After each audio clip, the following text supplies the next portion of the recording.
Bonjour, je vous retrouve aujourd'hui pour une nouvelle vidéo sur un livre. Je viens de terminer un livre hier soir qui m'a beaucoup marqué et qui était vraiment très très bien. Et donc j'ai eu envie de vous en faire une vidéo tout de suite pendant qu'il était frais. Donc j'ai lu le livre Regarde-moi dans les yeux de Boris Strapenko. Alors c'est un auteur que je ne connaissais pas du tout. C'est un passionné apparemment d'astronomie, de science-fiction. Euh, Après, je pense que ces livres, apparemment c'est pas le premier, j'ai pas encore lu les autres. Ces livres sont fortement inspirés de ses convictions, ça se ressent vraiment bien. Mais en revanche, j'ai pas réussi à trouver sur internet de biographie de lui. C'est tout ce que j'ai trouvé qui était passionné d'astronomie et de science-fiction. Alors on le voit bien, ça transparaît dans son livre. C'est un livre que j'ai choisi. Je vais vous expliquer comment je choisis mes livres.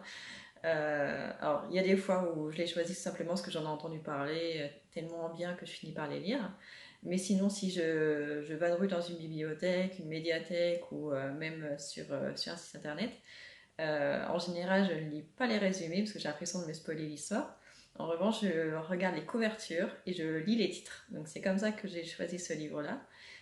Quand j'ai vu la couverture que je vais vous mettre en vidéo, vous allez vite comprendre. C'est une image qui m'a tout de suite interloquée et quand j'ai vu le titre, j'avais vraiment envie de le lire. En plus, c'était un livre qui était assez court, il ne fait que 278 pages, donc ça se lit en un rien de temps. Après, ça dépend quel est votre rythme de lecture aussi. C'est un livre qui est récent, il est sorti en 2019 et je pense que c'est la volonté de l'auteur. C'est un livre qui est gratuit en e-book sur Kindle, mais pas seulement. J'ai l'impression que en version numérique, il est partout gratuit. Et en version papier, je crois qu'il faut le commander. Et ça, j'ai pas cherché plus, pardon. Alors, ce livre, pour vous faire un résumé sans trop vous révéler l'histoire, il y a deux choses en parallèle. Il y a d'un côté l'histoire d'une expérience scientifique qui est surveillée par des militaires. Et d'un autre côté, qui est la plus intéressante, c'est l'histoire d'un homme ordinaire qui a la quarantaine, qui s'appelle Lucien, qui vit quelque chose dans sa vie personnelle qui le chamboule et qui fait en sorte qu'il se croit fou. Donc finalement, il va aller voir une psychiatre et il se révélera qu'il n'est pas fou.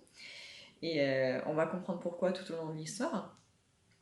Et avec ces deux histoires en parallèle, l'auteur va nous amener à avoir une réflexion très intéressante sur l'évolution de l'homme avec un grand H dans le futur.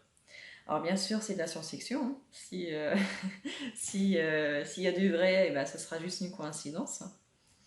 Et ce qui m'a beaucoup marqué en plus dans ce livre, c'est que, alors certes, on y retrouve de la science-fiction, on y retrouve un petit peu de psychologie, mais il y a beaucoup d'humour. Les personnages sont décrits d'une telle manière qu'on a vraiment l'impression d'être ces personnages. Alors je ne sais pas comment l'auteur s'y est pris parce que je n'ai jamais vu ce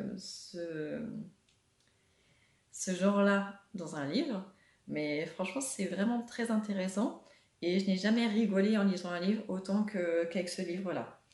Donc c'est vraiment un livre que je vous recommande à 100%. Pour le coup, si je devais lui donner une note, ce serait un 10 sur 10. Il se lit en un rien de temps.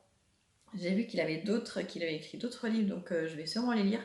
Pas tout de suite, parce que celui-ci, je garde un bon souvenir et j'ai envie d'en garder un bon souvenir le plus longtemps possible. Donc en attendant, je vais lire d'autres livres, j'en ai plein d'autres en attente. Et je suis sûre que je reviendrai à cet auteur dans quelques temps, je pense en quelques semaines ou quelques mois, pour lire ce qu'il a écrit d'autre. Donc je vous le recommande. N'hésitez pas, en plus il est gratuit en e-book.